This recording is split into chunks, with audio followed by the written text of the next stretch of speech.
લોકો સાથે ડેટા એન્ટ્રીના કામના બહાને ઠગાઈ કરીને ગેરકાયદે કોલ સેન્ટર ચલાવતા 7 ઝડપાયા। સુરતના રિંગ રોડ રાજહંસ કોમ્પ્લેક્સમાંથી ગેરકાયદેસર કોલ સેન્ટર ઝડપાયું। કોલ સેન્ટર દ્વારા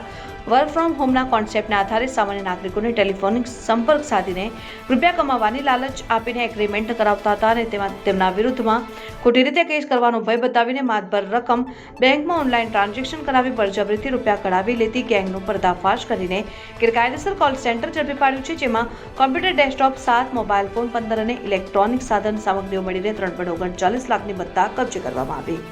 અઠવા સિવિલ 4 રસ્તા રાજહંસ 2 કોમ્પ્લેક્સ ઓફિસ નંબર B 805 ખાતે અશરફ પહેલવાન ઓનલાઈન ડેટા એન્ટ્રીનું કામ કરવા માટે ઓનલાઈન ટ્રાન્ઝેક્શન કરાવીને તેમજ કસ્ટમર સમયમર્યાદામાં ડેટા એન્ટ્રીનું કામ નથી કર્યું અને કોન્ટ્રાક્ટનો ભંગ કર્યો છે તેમ કહીને વકીલના નામે ફોન કરીને પોલીસ અને કોર્ટમાં કેસ કરવાની ધમકી આપીને ગ્રાહકોને ડરાવીને ઓનલાઈન પૈસા ટ્રાન્સફર કરાવી લોકો સાથે છેતરપિંડીની પ્રવૃત્તિઓ કરવામાં આવતી હતી।